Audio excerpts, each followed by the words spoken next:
आज हम बायोस्टैटिस्टिक का यूनिट 2 स्टार्ट करेंगे, जिसका टाइटल है ऑर्गेनाइजिंग एंड डिस्प्लेइंग डेटा, जिसमें हम पढ़ेंगे कि बेसिकली जो हमारे पास स्टैटिस्टिकल डेटा होता है उसको जब हम ऑर्गेनाइज कैसे करते हैं और फिर उसको डिस्प्ले कैसे करते हैं for meaningful understanding of the data.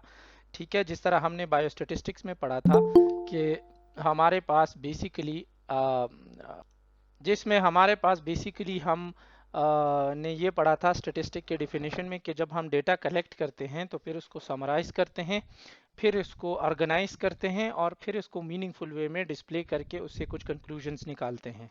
तो यही बेसिकली हमारे आज के लेक्चर का जो है वो मेन पर्पस है कि जिसमें हम बेसिक डेटा की ऑर्गेनाइजेशन और डिस्प्ले पे बात करेंगे। सो आज के ये हमारे लेक्चर के ऑब्जेक्टिव्स हैं। सबसे पहले क्वेश्चन ये अराइज होता है कि बेसिकली हम जो है वो डेटा को ऑर्गेनाइज क्यों करते हैं, व्हाई टू ऑर्गेनाइज और समराइज डेटा। ठीक है, तो इसमें ये इम्पॉर्टेंट बात है कि it is because to conveniently display data, के डेटा को हम आसानी के लिए और अंडरस्टैंडिंग के लिए जो है वो डिस्प्ले करें। क्योंकि आपके पास फॉर एग्जांपल ये जो टेबल आपको नज़र आ रहा है, इस टेबल में अगर आप देखें तो ये पूरा का पूरा आपको जो है वो एजेस दी गई हैं। मतलब 50 वेल्थीएस्ट पीपल इन द वर्ल्ड, 50 जो है सबसे मालदार तरीन लोग जो है दुनिया में हैं, तो उनका बेसिकली आपको डेटा दिया गया है। अब यहाँ पे अगर आप देखें तो ये डेटा अगर आपको मिक्स्ड फॉर्म में दिया है तो इसकी अंडरस्टैंडिंग इतनी आसानी से समझ में नहीं आती। तो इसीलिए फिर हम डेटा को कन्वीनियंटली डिस्प्ले करने के लिए हम जो है वो उसको summarize करते हैं।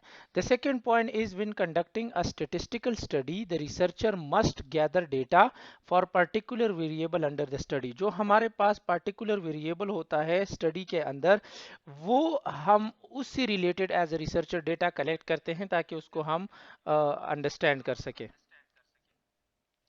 ठीक है, और जो थर्ड हमारे पास पॉइंट है वो है to describe situation, draw conclusions और मेक इन्फ्रेंस अबाउट इवेंट, कि किसी भी इवेंट का फॉर एग्जांपल एक हॉस्पिटल में एक पेशेंट को कार्डियक केयर यूनिट सीसीयू में एक पेशेंट को जो है वो हार्ट अटैक हो गया और उस दौरान सीपीआर चला। तो सीपीआर में बाकायदा जो जो हमारे पास ड्रग्स दी गई, किस टाइम पे कौन सी मेडिसिन दी गई, कितने उसके वो हो गए साइकिल्स पूरे हो गए सीपीआर के, तो ये सारा हम एक चार्ट में जो है वो नोट करते हैं और फिर उसके बेस पे हम कहते हैं कि इस पेशेंट पे 20 मिनट का सीपीआर हुआ जिसमें हमने एपिनेफ्रिन, नॉन एपिनेफ्रिन या इस तरह के मेडिसिन वगैरह दिए हैं, फिर इस पे 5 साइकिल भी हुए हैं सीपीआर के, और लेकिन स्टिल ये पेशेंट जो है वो रिवर्ट नहीं हुआ और इसका ये रिदम आ रहा था। तो इस तरह किसी भी सिचुएशन के बारे में जब डेटा कलेक्ट करते हैं और उससे हम इन्फ्रेंस बनाते हैं, रिजल्ट्स निकालते हैं, तो ये हम डेटा की समराइजेशन और ऑर्गेनाइजेशन के थ्रू करते हैं। एक एग्जांपल यहाँ पे है कि for suppose the researcher wish to study on the ages of 50 wealthiest people in the world, the researcher first would have to get the data on the ages of the people. In this case, these ages are listed in Forbes magazine. When the data are in original form, they are called raw data. ठीक है, 50 मालदार तरीन लोगों का data उठाया और एक magazine से उठाया गया। अब ये डेटा देखें, ये इसमें कोई ऑर्गेनाइजेशन नहीं है, किसी की एज 45 है, किसी की 92 है, किसी की 27 है, किसी की 54 है। तो इसमें जब हम देखेंगे तो इंडिविजुअली हम देख सकते हैं, कलेक्टिवली हम नहीं देख सकते। कलेक्टिव के लिए हमें डेटा को एक ऑर्गेनाइज्ड फॉर्म में लाना पड़ेगा और जो इस फॉर्म में डेटा हमारे पास मिक्स्ड फॉर्म में पड़ा होगा उसको हम रॉ डेटा कहते हैं। हमारे पास अक्सर जो रॉ डेटा होता है उसकी इंफॉर्मेशन हमारे पास बहुत कम अवेलेबल होती है, इसीलिए फिर हम जो है वो फ्रीक्वेंसी डिस्ट्रीब्यूशन इसको कहते हैं कि एक फ्रीक्वेंसी डिस्ट्रीब्यूटेड फॉर्म में है, उसको हमने अभी प्रॉपरली लॉजिकल मैनर में नहीं ऑर्गेनाइज किया। सही है, तो ये इसीलिए हम डेटा को ऑर्गेनाइज या समराइज करते हैं। अब जब मेथड की बात आती है कि कौन कौन से तरीकों से हम डेटा को ऑर्गेनाइज करते हैं, तो बहुत सारे मेथड्स हैं। इसमें आपके कोर्स में हम जो है वो पाई चार्ट तक पढ़ेंगे। ये बाकी दो मेथड भी कोर्स का हिस्सा है, लेकिन for the exam point of view I don't think so it is that much important for you guys. यहाँ पे जो ये हमारे पास डेटा है, हम अभी के लेक्चर में और आगे लेक्चर में इनको पढ़ेंगे। यहाँ पे आपको पिक्चर फॉर्म में नज़र आ रहा होगा डिफरेंट तरीके से जो है वो ग्राफ और इस तरह की जो है पिक्टोरियल शेप में डेटा को बताया गया है। ये सारे वो तरीक़ेकार है जिसमें डेटा को ऑर्गेनाइज किया गया है। अब हम आते हैं फर्स्ट जो हमारे पास इस स्लाइड में था, फ्रीक्वेंसी टेबल। तो यहाँ पे हम बेसिकली फ्रीक्वेंसी टेबल या फ्रीक्वेंसी डिस्ट्रीब्यूशन के बारे में बात करेंगे। जहाँ फ्रीक्वेंसी डिस्ट्रीब्यूशन की बात है, frequency distribution is the organization of raw data in table form. ये इसकी डिफिनेशन है कि रॉ डेटा जो हमारे पास अवेलेबल है उसको टेबल फॉर्म में ऑर्गेनाइज करने को फ्रीक्वेंसी डिस्ट्रीब्यूशन कहते हैं। और इसमें हम जो है वो क्लासेस और फ्रीक्वेंसीज वो शो करते हैं। क्लासेस फ्रीक्वेंसीज की एग्जांपल आगे की स्लाइड में है। अभी हम फिलहाल इसमें पढ़ेंगे कि बेसिकली एक टेबल के मेन क्या पॉइंट्स होते हैं। तो एक टेबल में सबसे स्टार्ट में हम जो है वो इस तरह के, ये जो आपके पास वर्टिकल फॉर्म में है ये कॉलम्स हैं और जो हॉरिजॉन्टल फॉर्म में है ये रोज हैं। तो टेबल में हम मुख्तलिफ कॉलम्स एंड रोज बनाते हैं। उसमें एक जो फर्स्ट कॉलम होता है वो सीरियल नंबर का होता है, जिसमें हम इजीली आइडेंटिफाई करते हैं कि फॉर एग्जांपल यहाँ पे हमने 1 लिख दिया, यहाँ 2 लिख दिया, यहाँ 3 लिख दिया। तो ये सीरियल नंबर जो हम बोलें कि सीरियल नंबर 3 जो कि ऑब्स इन गायनी की वार्ड की बात कर रहे हैं, उसमें 1999 में 400 पेशेंट एडमिट हुए थे, 2000 में 500 एडमिट हुए थे और 2001 में 600 पेशेंट एडमिट हुए थे। It means that with every passing of the year, हर साल जो गुजरता है हमारे पास, तो हमारे पास गायनी में एडमिशन के रेट्स बढ़ते जा रहे हैं।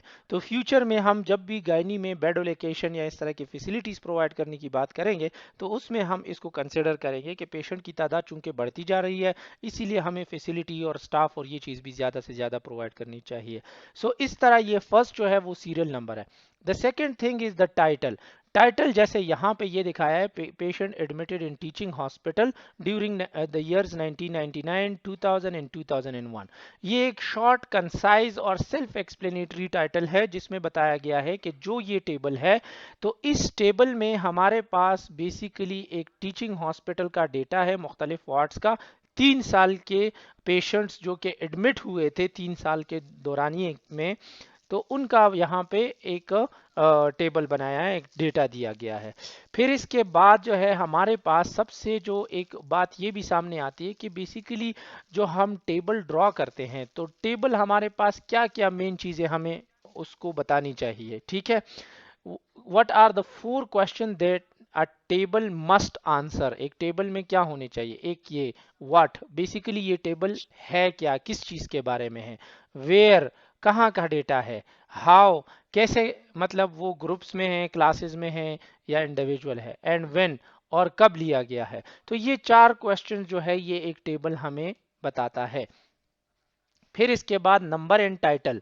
यहाँ पे जो ये टाइटल है, देखें हर जो कॉलम है उसमें उसका एक टाइटल दिया है और वो टाइटल हमें पूरे उस कॉलम में नीचे जितना भी डेटा है उसके बारे में बता रहा है। ये डेटा 1999 का हमें बता रहा है। ठीक है, फिर इसके बाद हम कैप्शन एंड स्टब की बात करते हैं। Stub basically left hand column होता है और इसकी हेडिंग जो कि यहाँ पे ईयर एंड वार्ड है, ये जो कॉलम है पूरा इस टेबल में ये स्टब है। ठीक है, एंड कैप्शन जो है बाकी कॉलम और इसकी हेडिंग है, जो कि ये 3 कॉलम यहाँ आपको नजर आ रहे हैं और इसके जो हेडिंग है ये स्टब कहलाएगा। ठीक है, फिर इसके बाद एवरेज और टोटल की बात करते हैं। तो यहाँ पे देखें ये टोटल 1999 का, ये 2000 का, ये 2001 का टोटल हो गया। ठीक है, ये हमारे पास हर जो सारे जितने भी वार्ड हैं एक हॉस्पिटल में, उसमें एक साल में जितना भी डेटा कलेक्ट किया गया है उसका कंबाइन एक फिगर बता रहा होता है। तो टोटल हम जो है वो हर टेबल के एंड में देते हैं। इसके बाद फुट नोट्स आते हैं। फुट नोट का मतलब ये होता है कि ये डेटा फॉर एग्जांपल जहां से लिया गया है उसको एक स्टार शेप, वो स्टेरिक दे देते हैं। आपने टेबल के एंड में देखा होगा, एक स्टेरिक दे दिया और नीचे लिख दिया कि भाई ये डेटा हमारे पास ये चीज शो कर रहा है। जैसे यहाँ पे अगर मैंने इसको यहाँ स्टार लगा दिया, तो ये स्टार इधर टेबल के एंड में लगा के उसके सामने मैं लिखूंगा कि ये डेटा जो है बेसिकली हमारे पास 450 पेशेंट 1999 में शो कर रहा है जो कि सर्जिकल वार्ड में है। तो स्पेसिफिकली इस तरह के डेटा की अगर कोई ख़ास पॉइंट ऐसा है जिसको हमने अलग से बताना है टेबल के बाहर भी, तो एक स्टार लगा के इधर यहाँ पे नीचे उसको डिस्क्राइब कर लेते हैं, उसको फुट नोट कहते हैं। ठीक है, फॉर एग्जाम्पल यहाँ पे अगर हम बोले कि पेशेंट्स, तो हम यहाँ वो बोलते हैं कि जैसे यहाँ पे age in years on the last birthday, लेकिन हम ये बोलते हैं कि patient admitted for at least 3 days इन सर्जिकल वार्ड। ठीक है, तो यहाँ स्टेरिक लगा दिया, यहाँ स्टेरिक लगा दिया, यहाँ। तो सर्जिकल वार्ड में हमने उन पेशेंट का डेटा लिया जो कि एटलीस्ट 3 दिन के लिए सर्जिकल वार्ड में एडमिट हुए थे। तो इस स्टेरिक का मतलब सर्जिकल वार्ड में ये है। मेडिकल वार्ड में शायद 2 दिन का हो, तो हम फिर यहाँ डबल स्टेरिक या डबल स्टार लगा देते हैं। ठीक है, और उसको नीचे टेबल के एंड में वो एक्सप्लेन कर देते हैं। इसके बाद टेबल के एंड में हम सोर्स ऑफ डेटा को भी एक्सप्लेन करते हैं कि बेसिकली अगर डेटा हमने प्राइमरीली खुद जो है वो कलेक्ट नहीं किया, कहीं और से उठाया, किसी रिपोर्ट से, किसी हॉस्पिटल के रिकॉर्ड से, तो हम उस सोर्स ऑफ डेटा का भी हम बेसिकली रेफरेंस देते हैं। नाउ इसके बाद हम प्रैक्टिकली इस एग्जांपल में पढ़ेंगे, ये बहुत इंपॉर्टेंट है, जिसमें आप frequency, relative frequency, cumulative frequency और कम्युलेटिव रिलेटिव फ्रीक्वेंसी के बारे में पढ़ोगे। बेसिकली हम टेबल बनाते कैसे हैं प्रैक्टिकल लर्निंग के लिए। सो फॉर एग्जांपल ये हमारे पास एक रॉ डेटा है जिसमें मिक्स नंबर दिया है, टोटल 30 फैमिलीज का डेटा है, और उसमें बताया है कि 30 फैमिलीज में कितने बच्चे थे।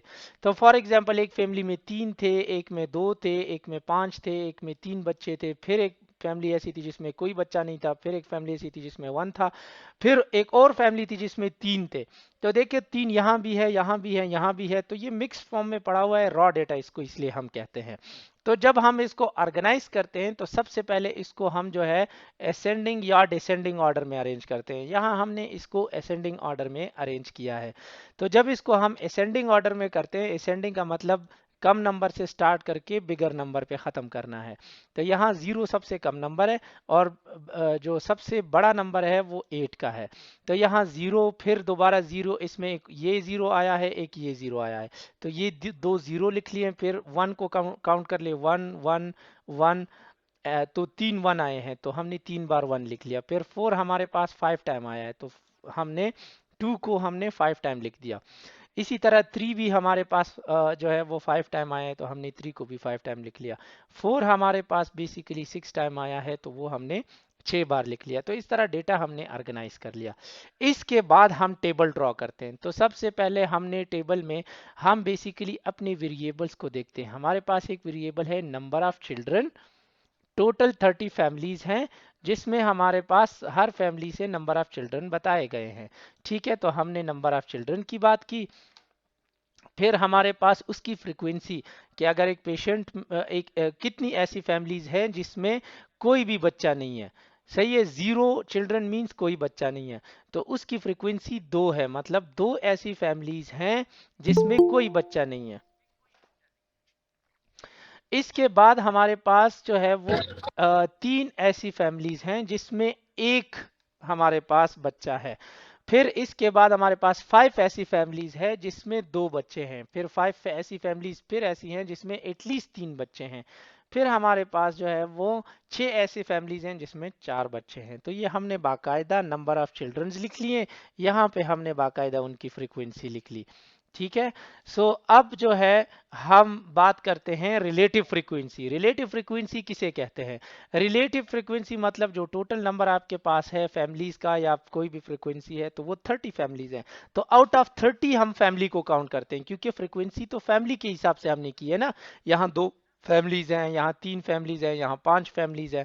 तो फिर हम जब नंबर ऑफ फैमिलीज की बात करें तो टोटल नंबर ऑफ फैमिलीज जो हैं उसके साथ हम उसको रिलेट करेंगे, इसीलिए इसको रिलेटिव फ्रीक्वेंसी कहते हैं। सो हम कहते हैं कि 2/30 हमारे पास मतलब 30 में से 2 ऐसी फैमिलीज थी जिसमें 0 बच्चे थे। ठीक है, फिर हम यहाँ पे 3 आउट ऑफ 30, ये 3 फ्रीक्वेंसी है आउट ऑफ 30 की, ये बात कर ली। फिर ये 5 फ्रीक्वेंसी है, 5 आउट ऑफ 30 लिख लिया। तो ये रिलेटिव फ्रीक्वेंसी जिसमें हमने 30 के साथ इसको रिलेट किया, ये रिलेटिव फ्रीक्वेंसी है। Now coming to the very important point, that is cumulative frequency. Cumulative frequency का मतलब क्या है कि आप वो नंबर जिसको आप देख रहे हो वो और उससे कम, उससे पहले जो गुजरे होते हैं नंबर, उसको काउंट करके प्लस करके आप जो फ्रीक्वेंसी आपके पास आती है उसको आप कम्युलेटिव फ्रीक्वेंसी कहते हैं। तो फॉर एग्जांपल फ्रीक्वेंसी की हम बात करें तो ये फ्रीक्वेंसी यहाँ पे 2 आई है, यहाँ 2 से कम तो कोई और रिपोर्ट नहीं हुई ना फ्रीक्वेंसी, तो हम यहाँ बोलते हैं कि इसकी कम्युलेटिव फ्रीक्वेंसी 2 ही है। ठीक है। अब नेक्स्ट जो कम्युलेटिव फ्रीक्वेंसी हम देखते हैं तो ये 2 नेक्स्ट फ्रीक्वेंसी जो 3 की है इसके साथ प्लस होगी, तो ये जब दोनों प्लस होंगे तो ये 5 बन जाएगा। तो हम बोलेंगे कि कम्युलेटिव फ्रीक्वेंसी जो 3 की यहाँ आ रही है वो 5 आ रही है, जस्ट बिकॉज इसका मतलब ये है कि 5 ऐसी फैमिलीज थी जिसमें कम से कम एक या उससे कम बच्चे थे, मतलब या तो एक था या उससे कम थे, तो ये दोनों कम्युलेट हो जाएंगे, ये दोनों प्लस हो जाएंगे, इसीलिए उसको हम कम्युलेटिव फ्रीक्वेंसी कहते हैं। उसके बाद जो नेक्स्ट होगा तो ये टोटल 5 आ गया। अब इस 5 के साथ या ये 2 प्लस 3 के साथ हम ये 5 प्लस करेंगे डायरेक्टली, अगर आप ये भी कर लें या अगर आप ये और ये प्लस कर लें तो आपके पास कम्युलेटिव फ्रीक्वेंसी जो है वो 10 आ जाएगी। तो इसका मतलब ये है कि 10 ऐसी फैमिलीज जिसमें एटलीस्ट 2 या 2 से नहीं, एटमोस्ट 2 या 2 से मतलब एटमोस्ट 2 बच्चे थे, ज्यादा से ज्यादा 2 बच्चे थे, मतलब 2 से कम तो हो सकते हैं लेकिन 2 से ज्यादा नहीं हो सकते। 10 ऐसी फैमिलीज थी 30 में। ठीक है, जो यहाँ कम्युलेटिव फिर रिलेटिव की बात आ गई, तो ये कम्युलेटिव फ्रीक्वेंसी हो गई, और रिलेटिव जो हम 30 के साथ उसको रिलेट कर रहे हैं तो उसकी बात। तो देखिए यहाँ 2/30 आ गया, यहाँ 5/30 आ गया, फिर इस नंबर को हम लेके इधर कम्युलेटिव रिलेटिव फ्रीक्वेंसी की बात कर रहे हैं। सही है, तो इस तरह हम जो है कम्युलेटिव फ्रीक्वेंसी में इसके साथ इसको प्लस कर लिया। ठीक है, और ये नंबर हमारे पास आया 15 का, तो हम कह सकते हैं कि 15 ऐसी फैमिलीज थी जिसमें हमारे पास 3 या 3 से कम बच्चे थे। सिमिलरली इस 15 के साथ इस 6 को प्लस कर लिया तो ये हमारे पास टोटल आया 21। तो हम ये कह सकते हैं कि हमारे पास 21 ऐसी फैमिलीज थी जिसमें 4 या 4 से कम बच्चे थे। ठीक है, तो ये सारे प्लस करके एंड पे वो जो टोटल नंबर है उतना आएगा, उससे ज़्यादा नहीं आ सकता। ये याद रखें, ये वेरी इंपॉर्टेंट पॉइंट है एमसीक्यू के कि कम्युलेटिव फ्रीक्वेंसी में जो हमारे पास सबसे बड़ा नंबर कम्युलेटिव फ्रीक्वेंसी एक आएगा, that will be equal to the sample size, and sample size यहाँ पे हमारे पास 30 है क्योंकि हमने 30 जो फैमिलीज है उनसे डेटा लिया है। सो नेक्स्ट कॉलम में जैसे मैंने बताया कि कम्युलेटिव फ्रीक्वेंसी को उठा के उसको रिलेट करते हैं 30 के साथ, तो ये कम्युलेटिव रिलेटिव फ्रीक्वेंसी बताएगा। अब इसको इस पे मतलब ये जो 2 है उसको 30 पे आप डिवाइड करोगे तो आपके पास जो है 0.067 आएगा, और ये अगर इसको आप मल्टीप्लाई बाय 100 करोगे तो ये आपके पास 6.7% जो है रिजल्ट आएगा। तो इसका मतलब कि हम परसेंटेज में भी इसको मालूम कर सकते हैं कि भाई हमारे पास जो है वो 6.7% ऐसी फैमिलीज थी, वो फैमिलीज जिनमें कोई बच्चा नहीं था उसकी परसेंटेज 6.7% बन रही थी। ये हम कम्युलेटिव फ्रीक्वेंसी में इस तरह मालूम कर सकते हैं। सो नाउ अब हम बात करेंगे, हमने चूंकि टेबल की बात कर ली और हमने देखा कि टेबल हम बेसिकली बनाते कैसे हैं। तो यहाँ पे आपने देखा कि यहाँ पे ये स्टब है, ये फर्स्ट कॉलम जो है, ये बाकी कॉलम जो है, ये जितने भी हैं ये कैप्शन है, इसमें हर कॉलम के उसमें टाइटल भी दिया गया है, फिर नीचे उसका टोटल नंबर भी बताया गया है। ठीक है, यहाँ पे ये तो नहीं हो सकते क्योंकि इसमें तो टोटल आ नहीं सकता, क्योंकि ये तो इंडिविजुअल फ्रीक्वेंसी को रिपोर्ट कर रहा है। लेकिन यहाँ पे देखिए ये टोटल नंबर इसने बताया, ये टोटल नंबर, क्योंकि इसमें हम कैलकुलेशन कर रहे हैं, तो जिसमें हम कैलकुलेशन करेंगे उसमें हम टोटल नंबर रिपोर्ट करते हैं। अब हम आते हैं ग्राफ्स की तरफ। दूसरा तरीकेकार जो हमारे पास डेटा डिस्प्ले का होता है वो ग्राफ्स का होता है, और ग्राफ में हम बेसिकली हिस्टोग्राम, पॉलीगॉन और बार या पाई चार्ट्स पढ़ते हैं। तो हम बेसिकली ग्राफ में क्यों डेटा को प्रेजेंट करते हैं, इसकी इंपॉर्टेंस ये है कि the purpose of graph in statistic to convey the data to the viewer in pictorial form. Picture की सूरत में हम जो डेटा को शो करते हैं वो ज़्यादा अट्रैक्टिव होता है, ज़्यादा आई कैचिंग होता है, कंसंट्रेशन उस पर ज़्यादा अच्छे तरीके से जाती है। और वो लोग जिनको मैथ्स का या स्टेटिस्टिक का नॉलेज बहुत ज़्यादा अच्छा नहीं होता, तो वो लोग जो है बेसिकली ग्राफ को ज़्यादा अच्छे तरीके से समझते हैं as compare to the table. It is easier for the people to comprehend meaning data presented graphically than data presented numerically। ठीक है, ये मैंने जो बात की कि जिनका स्टेटिस्टिकल नॉलेज कम होता है तो उनके लिए ग्राफ जो है वो आसानी के लिए होता है। इसके बाद हम जो है वो डेटा को सेट या एनालाइज करने के लिए भी ग्राफ्स बनाते हैं।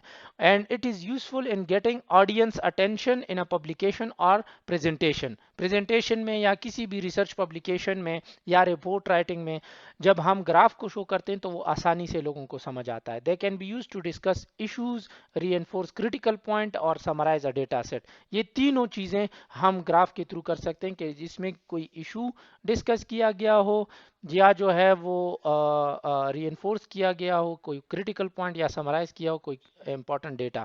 यहाँ पे इस ग्राफ में आप देखें, यहाँ पे बॉलिंग स्टेटिस्टिक, क्रिकेट मैच से आपको जो है पता होगा, जो क्रिकेट देखते हैं उनको है कि हर बॉल की स्पीड, उसका जो थ्रो है वो मतलब शॉर्ट बॉल है या मुझे तो खुद इतनी क्रिकेट नहीं आती, लेकिन ये सारी चीज़ें आपको इवन जब बैट्समैन जो है वो बॉल को हिट करता है तो वो स्क्रीन पे आपको आ भी जाता है कि कितनी हाइट तक ये बॉल जा रहा है, इसकी मैक्सिमम हाइट क्या है। तो बेसिकली ये स्टेटिस्टिक के थ्रू ही वो कैलकुलेट करते हैं। वो ऊपर बॉल के साथ कोई कैमरा थोड़ी होता है कि उन्होंने ज़मीन तक जो है वो नाप लिया कि कितना बॉल ऊपर गया है, बल्कि वो बॉल की स्पीड जो एक्स एक्सिस पे होती है प्लस बैट्समैन के हिट और इसके बाद जो बॉल के ऊपर जाने का एंगल होता है, इन चीज़ों को कैलकुलेट करके वो बताते हैं कि ये जो बॉल है ये इतनी हाइट तक ऊपर गया है। तो यही चीज़ें हैं जो हमें स्टेटिस्टिक्स में हेल्प आउट करती है। तो ये इस तरह का ग्राफ आपको अक्सर क्रिकेट मैच में दिख रहा होगा। इसी तरीके से ये जो आपको दिख रहा होगा कि जिसमें आपने इवन रिसेंटली जो कोविड के केसेस रिपोर्ट होते हैं और हर डिप्टी कमिश्नर का ऑफिस जो है वो डेली बेस पे केसेस जिसमें कितनी मोर्टेलिटी हुई है, कितने नए केसेस है, कितने एग्जिस्टेंट है, कितने क्रिटिकल है, कितने होम आइसोलेशन पे है, ये सारा सिंप्लीफाइड फॉर्म में जो है वो ग्राफ में उन्होंने दिखाया होता है ताकि आम लोगों को भी आसानी हो उसको समझने में। ग्राफ में हम एक टाइप का जो फर्स्ट टाइप का जो ग्राफ पढ़ते हैं उसको हम बार ग्राफ कहते हैं। और बार ग्राफ का मतलब ये कि इसमें ये लॉन्ग बार्स होते हैं, ये जो ये बार है, ये बार है और ये बार है। ठीक है, सिमिलरली ये सारे ये इसमें बार्स कहलाते हैं, इसीलिए इसको बार ग्राफ कहते हैं। A bar graph is used to represent the data by using vertical और हॉरिजॉन्टल बार। ये हमारे पास हॉरिजॉन्टल बार है, ये हमारे पास वर्टिकल बार है। ठीक है, whose length and heights represent the frequency of the data, कि इसकी क्या लेंथ है अगर हॉरिजॉन्टल होंगे और या उसकी क्या हाइट है अगर वर्टिकल बार होंगे, जो डेटा की इंटेंसिटी को या उसकी फ्रीक्वेंसी को रिपोर्ट करते हैं। और when the data are qualitative और कैटेगोरिकल, ये वेरिएबल्स आपने पढ़े थे कि क्वालिटेटिव या कैटेगोरिकल वेरिएबल क्या होते हैं। जब इस फॉर्म में हमारे पास डेटा होता है तो बार ग्राफ जो है हम उसको यूज करते हैं आसानी से रिप्रेजेंट करने के लिए। And this is a very important point related to MCQ in your paper. ठीक है, a bar graph can be drawn using इधर हॉरिजॉन्टल और वर्टिकल बार। वही बात यहाँ पे दोबारा रिपीट हुई है। इन टेबल्स में अगर आप देखें तो यहाँ आपको बार्स दिख रहे होंगे। बार ग्राफ में एक बहुत ही इंपॉर्टेंट पॉइंट जो है वो ये है कि इसके जो बार्स होते हैं इसमें बीच में स्पेस होगा, ये कनेक्टेड नहीं होंगे एक दूसरे के साथ। जो डिफरेंट टाइप का डेटा शो करता है तो वो बार्स जो है वो एक दूसरे के साथ कनेक्टेड नहीं होंगे। जैसे first year college student spending, ये बार हमें दिखाते हैं, ये बार ग्राफ हमें दिखाता है कि फर्स्ट ईयर का जो कॉलेज स्टूडेंट होता है उसकी क्या क्या अखराजात होती है। तो वो इलेक्ट्रॉनिक्स पे जो है वो इतना खर्चा करता है, इसका ये बार है। डोम डेकोर पे इतना खर्चा करता है, तो इलेक्ट्रॉनिक्स और डोम डेकोर चूंकि अलग चीजें हैं इसलिए इसके बार में बीच में स्पेस है। इसी तरह क्लॉथिंग पे इतना खर्चा कर रहा है और शूज पे इतना खर्चा कर रहा है। तो ये हर चीज का जो है अलग अलग हिसाब है, इसीलिए इसके बार भी अलग है। इसमें हम दो स्केल्स बनाते हैं कि एक हमने हॉरिजॉन्टल एक्सिस बनाया जो जिसको हम एक्स एक्सिस कहते हैं, और एक हमने वर्टिकल एक्सिस बनाते हैं जिसको हम वाई एक्सिस कहते हैं, ठीक है।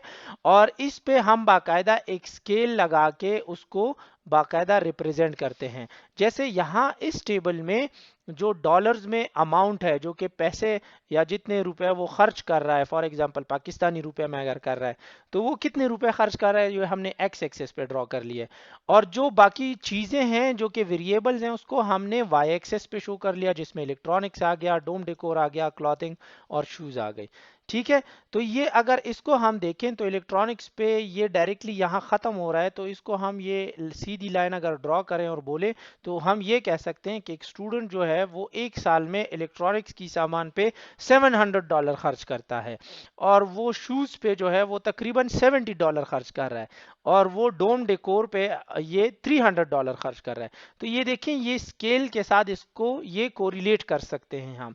ये बार ग्राफ की मिसाल हो गई।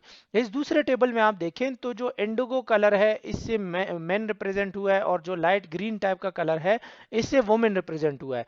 अब ये देखें, ये आप कहेंगे कि सर ये तो एक दूसरे के साथ मिले हुए हैं, इसमें स्पेस नहीं है। तो ये स्पेस जो है वो जेंडर के बेस पे नहीं है। इन्होंने एक साल में 1960 में जो कि उन लोगों का डेटा लिया है जो जिनकी शादी नहीं हुई, ठीक है। सो मिलियंस में ये डेटा, नंबर इन मिलियंस, देखो ये इसमें नंबर बताया है इन मिलियन, वो ब्रैकेट में, तो ये मिलियंस में इनका नंबर है। तो 1960 में तकरीबन 15 मिलियन मेल्स और तकरीबन 13 मिलियन फीमेल्स जो है वो कभी उनकी शादी 1960 में वो नहीं हुई। फिर ये चूंकि 1960 का डेटा दे रहा है और इसको हम 1980 के साथ नहीं लिख सकते, तो देखें इन दोनों में फिर स्पेस है।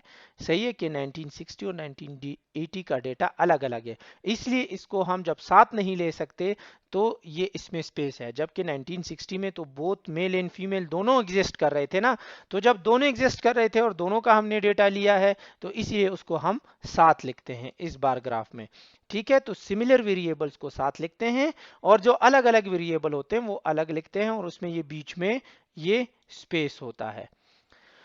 और इसी तीसरे टेबल की आप मिसाल ले लें कि frequency of children in different families, तो ये वही पिछले स्लाइड वाली एग्जांपल है।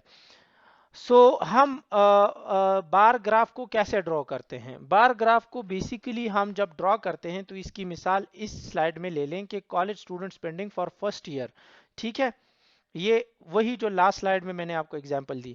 तो इन्होंने कहा कि ये टेबल है जिसमें उन्होंने दिखाया है कि स्टूडेंट कितनी पर ईयर जो है वो स्पेंडिंग करते हैं, उसमें हॉरिजॉन्टल और वर्टिकल बार जो है वो उन्होंने ड्रॉ करने हैं, या तो आप हॉरिजॉन्टल बना लें या वर्टिकल। तो सबसे पहले ये हमारे पास रॉ डेटा है, ठीक है, और रॉ डेटा इसने उठाया है, सोर्स जो है नेशनल रिटेल फेडरेशन से उन्होंने डेटा उठाया है।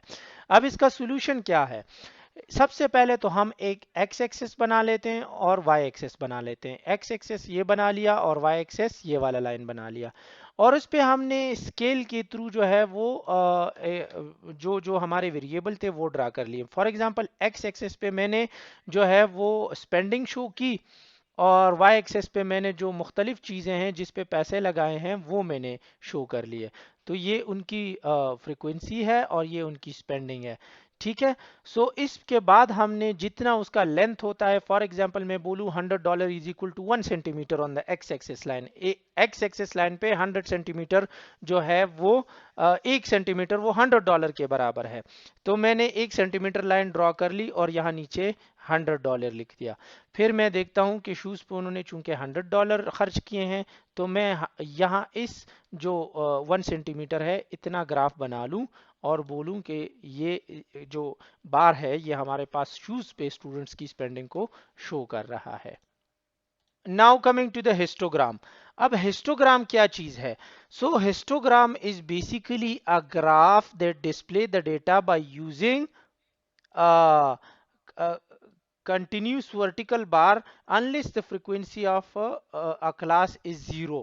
मतलब इसमें इन्होंने क्लासेस ली हैं, क्लासेस में डेटा को ऑर्गेनाइज किया है, ग्रुप्स में ऑर्गेनाइज किया है, और यहाँ तक के मतलब अगर तो कोई क्लास जो है उसकी फ्रीक्वेंसी 0 ना हो तो उनको उन्होंने बाकायदा जो है वो ग्रुप्स में डिवाइड किया है। सो यहाँ पे अगर आप देखें तो क्लास बाउंड्रीज बताई गई हैं।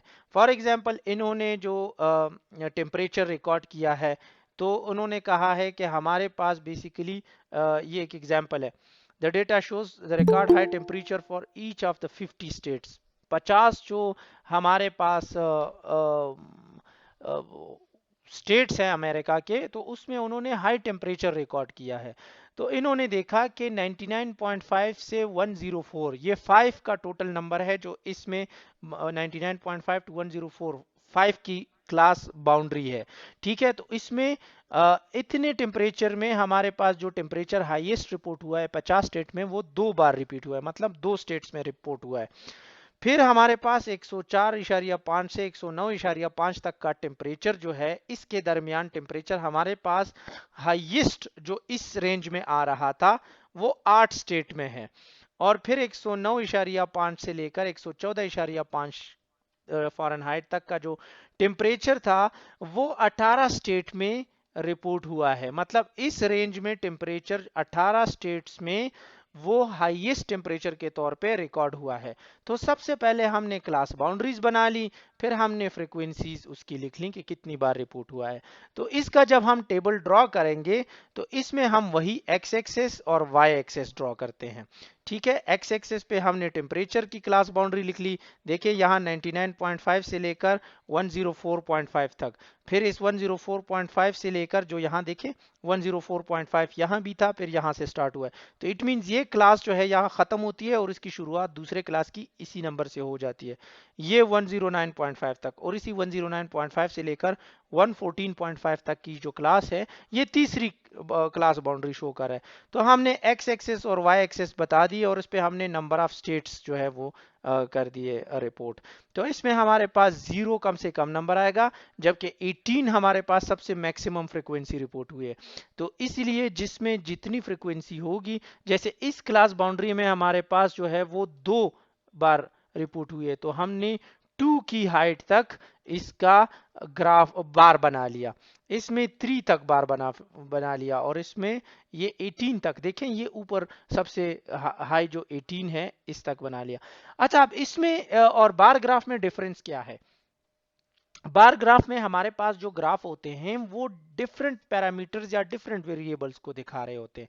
जैसे हमने इलेक्ट्रॉनिक्स और शूज और क्लॉथिंग और इन चीज़ों की बात की, तो ये सारी चीज़ें आइटम्स जो है वो डिफरेंट डिफरेंट है। जबकि हिस्टोग्राम में हम सिमिलर वेरिएबल को शो कर रहे होते हैं लेकिन consistently over a specific other parameter.